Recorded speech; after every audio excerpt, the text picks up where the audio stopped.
Halo, perkenalkan nama saya Wulandari dengan NIM yang ada di bawah. Nah, sekarang kita akan melakukan proses budidaya tanaman padi. Yuk, ikuti kata saya. Tanaman padi adalah tanaman pangan yang penting bagi masyarakat dunia, terutama di negara-negara agraris seperti Indonesia, Cina, India, dan Bangladesh. Padi merupakan sumber energi dan karbohidrat bagi masyarakat, sehingga menjadi makanan pokok bagi lebih dari setengah penduduk dunia. Padi merupakan sumber energi dan karbohidrat bagi masyarakat, sehingga menjadi makanan pokok bagi lebih dari setengah penduduk dunia. Nah, di Indonesia sendiri, padi adalah simbol ketahanan pangan dan juga bagian dari budaya masyarakat. Proses budidaya tanaman padi dimulai dengan mempersiapkan lahan sawah. Tanah dibajak untuk memastikan tanah menjadi lebih gembur dan siap menerima bibit padi baru.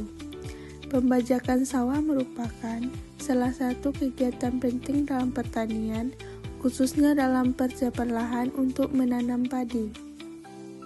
Aktivitas ini dilakukan dengan tujuan untuk mengembalikan lapisan tanah, menghilangkan rumput liar, serta menciptakan permukaan tanah yang lebih rata dan gembur. Biasanya pembajakan dilakukan dengan menggunakan alat seperti bajak yang ditarik oleh traktor, seperti di video ini. Nah, setelah sawah dibajak, tanah tadinya keras dan penuh rumput liar, kini menjadi lebih gembur dan siap untuk ditanami bibit yang baru.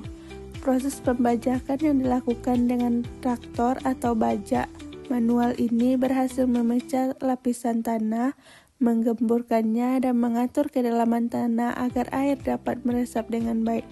Sangat penting untuk pertumbuhan padi.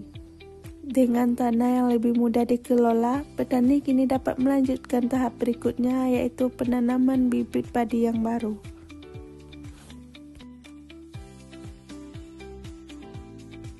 Nah, setelah selesai melakukan penanaman bibit padi, tahap berikutnya adalah perawatan. Padi membutuhkan cukup air untuk tumbuh, oleh karena itu, pengairan yang baik sangat penting. Petani seringkali mengandalkan sistem irigasi dan memastikan sawah tetap terendam air.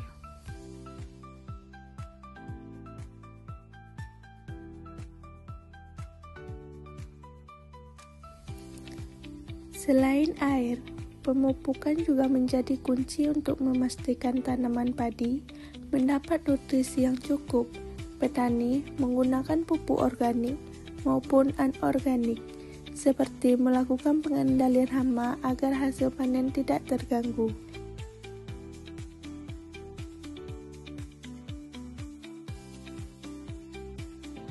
Setelah melewati tahap perawatan yang cermat, kini buah padi mulai terbit, tanda bahwa siklus pertanian menuju puncaknya.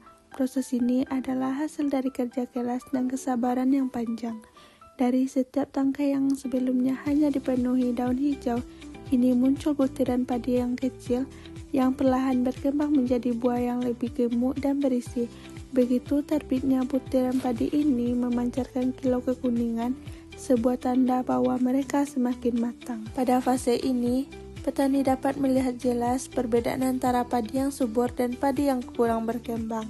Setiap tangkai padi yang tumbuh dengan baik memiliki gabah yang padat dan berisi. Nah, setelah padi sudah mencapai tingkat kematangan yang optimal, setelah itu padi dipanen dengan cara memotong batang padi dekat pangkalnya menggunakan sabit. Pada cara tradisional ini, petani mengumpulkan padi yang telah dipotong dan mengikatnya dalam ikatan kecil, kemudian dibawa ke tempat pengeringan. Selanjutnya, padi yang baru dipanen dijemur di bawah sinar matahari selama beberapa hari untuk mengurangi kadar airnya sehingga gabah tidak mudah rusak atau berjamur. Nah, itulah perjalanan video singkat kita tentang proses budidaya tanaman padi. Semoga apa yang kita bahas bisa memberikan wawasan baru untuk kita semua. Sampai jumpa di video berikutnya.